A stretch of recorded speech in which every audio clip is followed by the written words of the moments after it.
আসসালামু আলাইকুম গাইস, কি খবর? সবাই কেমন আছো? সবাইকে আমার ঘরোয়া রান্না বান্নায় স্বাগতম। আজ আমি বানাতে যাচ্ছি লাহাম বা মিয়া মারাক। এর জন্য আমি কিছু মাংস সুন্দর করে কেটে নিয়েছি, ছোটো ছোটো পিস করে। কেটে নেওয়ার পর ভালো করে পানিতে ওয়াশ করছি। এবার আমি একটা পাত্র নিব, পাত্রের মধ্যে কিছু পেঁয়াজ স্লাইস করে কেটে দিব। তার মধ্যে 10-12 কোয়া রসুন চপ করে দিব। দেওয়ার এবার 2 চামচ লবণ দিয়ে পেঁয়াজগুলো ভালো করে হাত দিয়ে চটকে নেব। এবার আমি কেটে রাখা মাংসগুলো হাঁড়ির মধ্যে দিয়ে দিলাম। দিয়ে দেওয়ার পর এর মধ্যে আমি 1 টিস্পুন হলুদ পাউডার অ্যাড করলাম। এরপর আমি হাফ কাপের মতো তেল ইউজ করলাম, সয়াবিন তেল। বেশি তেল দেওয়া যাবে না, কারণ মাংসতে তেল আছে, রান্না করার সময় মাংসের তেলগুলো ছেড়ে দিবে। আর পানিও অ্যাড করলাম না, কারণ মাংসতে পানি আছে, পানি ছেড়ে দিব। এগুলো দেওয়ার পরে ভালো করে মিক্স করে কিছুক্ষণ চুলায় রান্না করতে হইব, পানি না আসা পর্যন্ত। কিছু পর পানি ছেড়ে দিব এটাতে, মাংসতে। দেখুন 15 মিনিট জাল দেওয়ার পরে আমার মাংসতে পানি ছেড়ে দিছে। এখন পানিটা শুকিয়ে আসলে এর মধ্যে আমি কিছু মশলা অ্যাড করব।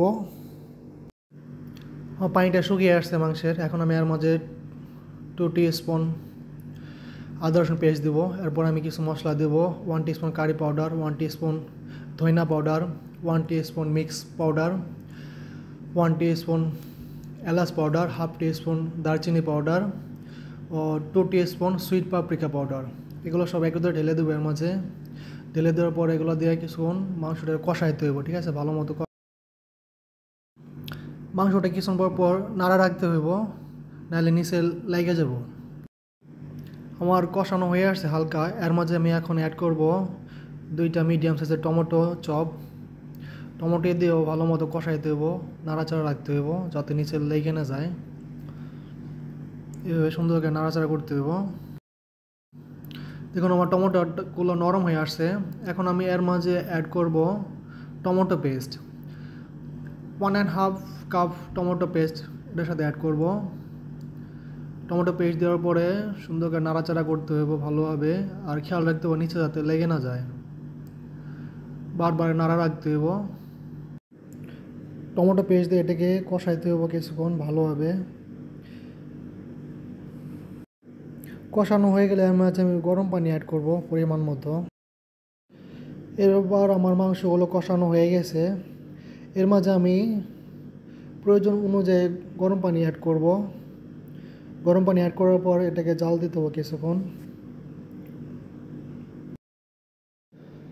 মাংসে আমার পানি দেওয়া হয়ে গেছে। এখন আমি এটারে মিনিমাম 20 মিনিট হাই হিটে এটারে বয়ল আনাবো। বলক আসার পর এটারে আগুনটা মিডিয়াম করে দিব, কারণ বেশি হিটে এটা পাকানো যাবে না, মিডিয়াম হিটে মাংসটা পাকাইতে দেবো। আমার মাংসটা সিদ্ধ হয়ে গেছে অর্ধেক। দেখুন আমার মাংসের তেল ছেড়ে দিছে। এখন আমি এর মাঝে বামিয়া অ্যাড দিব, মানে ভেন্ডি, বাংলায় বলে ভেন্ডি, আরবিতে বলে বামিয়া। এটা অ্যাড করব। আমার পানি একটু কম হয়েছে, আমি একটু পানি দিয়ে নেবো কিছুক্ষণ পরে। দেখুন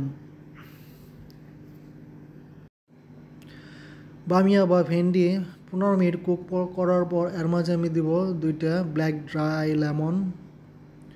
এখন এটারও করতে হবে স্লো হিটে, মিডিয়াম হিটে, একদম স্লো হিটে করতে হবে। বেশি হিটে করলে পরে বামিয়াগুলো ফাইটা যাবো, ভাঙে যাবো, পুরো কাইটা নষ্ট হয়ে যাব। বন্ধুরা আমার একটা মোটামুটি হয়ে আসছে। এখন আমি এর মাঝে অ্যাড দিব 2টা রসুন। রসুন 2টা দিয়ে 10 মিনিট একদম স্লো হিটে এটাকে কুক করব।